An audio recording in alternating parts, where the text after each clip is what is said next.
que já segue a gente já sabe que a gente já resolveu uma questão sobre as relações socioeconômicas e culturais no Brasil, principalmente sobre o Brasil escravista, mas a gente vai resolver uma outra questão sobre essa temática, porque é uma temática extremamente importante. Cultura afro-brasileira, cultura indígena, mão de obra escrava, mão de obra indígena, são temáticas extremamente importantes na prova do Enem. Para você que ainda não segue o nosso canal, começa a seguir a partir de hoje e acione aquele sininho para vocês receberem sempre as notificações. Galera, essa questão é a questão 76 da prova azul do vestibular 2017. E ela fala o seguinte pra gente: sou filho natural de uma negra africana livre da Costa da Mina, de nome Luísa Pagã, que sempre recusou o batismo e a doutrina cristã. Minha mãe era baixa de estatura, magra, bonita. A cor era de um preto retinto e sem lustro. Tinha os dentes alvíssimos como a neve. Era muito altiva, geniosa e insofrida. Dava-se ao comércio, era quitandeira, muito laboriosa. E mais de uma vez na Bahia, foi presa como suspeita de envolver-se em planos de insurreição de escravos que não tiveram efeito. Nesse trecho de suas memórias, Luiz Gama ressalta a importância dos... Gente, vamos pensar um pouquinho como é que era o Brasil escravista, né? Como é que era a nossa relação com a mão de obra dos escravizados nesse momento.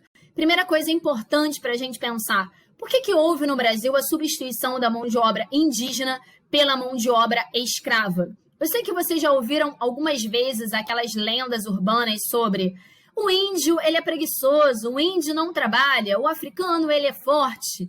Na verdade, gente, os principais fatores, os dois fatores que de fato justificam essa substituição da mão de obra indígena pela mão de obra africana é o lucro mercantil, ou seja, é o valor econômico. O índio não era visto como uma mercadoria, já o africano, ele era. O africano escravizado, ele vai ser visto como uma mão de obra e como uma mercadoria. O tráfico negreiro era algo que representava dinheiro na época. E exatamente por conta disso, ele vai ser praticado. Além disso, havia um discurso religioso muito forte. A Igreja Católica, naquele momento, ela vai criar a Ordem dos Jesuítas, e os jesuítas eles vão entender que os índios eles eram perfeitos para a catequese. Já os africanos, não. Porque naquele momento, a Igreja Católica ela defendia o discurso da maldição de Cã. Cã teria sido o filho de Noé, que teria sido amaldiçoado pelo seu pai, e a partir do momento que ele foi amaldiçoado, ele migrou para o sul. A Igreja Católica, naquele momento, vai entender que migrar para o sul é migrar para o continente africano. Logo, se o Cã, amaldiçoado, migrou para o continente africano, todos os seus descendentes já seriam amaldiçoados. Então, consequentemente, a Igreja Católica vai defender o discurso de que o africano ele é um infiel. Logo, a catequese não salvaria a alma dele. Para o africano ter a sua alma salva, consequentemente, ele deveria ser escravizado, enquanto o índio, visto como um pagão, ele poderia receber a catequese. Isso vai dar legitimidade para a prática do tráfico transatlântico de escravos. Só para vocês terem uma ideia, ao longo de todo o tráfico negreiro, a gente tem cerca de 5 milhões de africanos transportados para o Brasil e vendidos como escravos ao longo de mais de 3 séculos. Outros 670 mil morreram ao longo do caminho. Ao longo de mais de 3 séculos, navios portugueses e ou brasileiros embarcaram escravos em quase 90 portos africanos, fazendo mais de 11 mil viagens negreiras.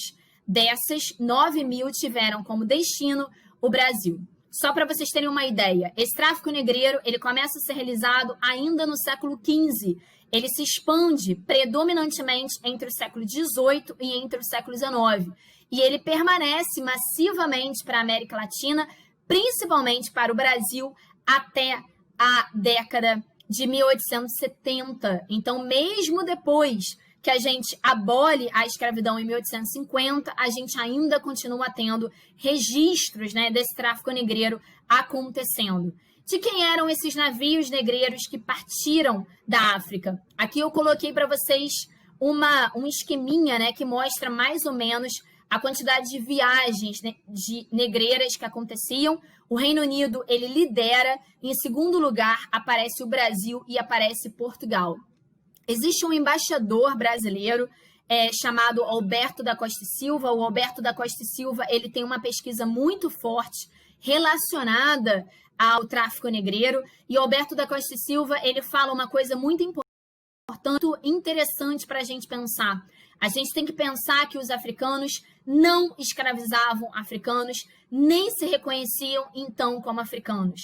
Eu sei que vocês também já ouviram isso, né? Ah, mas os africanos escravizavam africanos, eles vendiam africanos. Gente, na Europa, a gente teve mão de obra escrava durante todo o período da Grécia Antiga, durante todo o período da Roma Antiga. E a gente não fica falando por aí que o europeu escravizava europeu. O africano, nesse momento, ele não se reconhecia enquanto africano. Ele se reconhecia parte da etnia dele. É um continente muito vasto. Isso significa dizer que você se reconhece dentro do seu povo. Agora, aquele povo do qual você não faz parte, você não reconhece aquela etnia como pertencendo, né, a um grupo social que seja homogêneo. Isso significa dizer que o africano do norte, por exemplo, ele não se reconhece pertencente a um africano, por exemplo, da África Centro-Ocidental. Então, é equívoco a gente fazer essa leitura. É uma leitura extremamente preconceituosa. Também é importante a gente frisar que esses escravizados, o tempo inteiro, quando eles chegavam no nosso continente, eles vão tentar resistir a essa escravidão. O próprio texto do Luiz Gama fala sobre isso. A gente tem várias formas de resistência a essa escravidão, como fugas, suicídio, revoltas, assassinatos e sequestros dos senhores, paralisações, sabotagens, roubos, formação de quilombos e resistência cultural. O próprio texto do Luiz Gama fala numa resistência cultural quando ele fala que a sua mãe, ela se recusou a receber o batismo e a adotar a doutrina cristã. Para pensar na nossa própria questão, nessa memória do Luiz Gama, ele ressalta a importância de estratégias de resistência cultural. Quando ele fala que a mãe dele não aceitava a doutrina cristã, isso é uma forma de resistência cultural. Logo, o nosso gabarito é a letra B de bola. Galera, beijos, abraços para vocês e até o nosso próximo vídeo.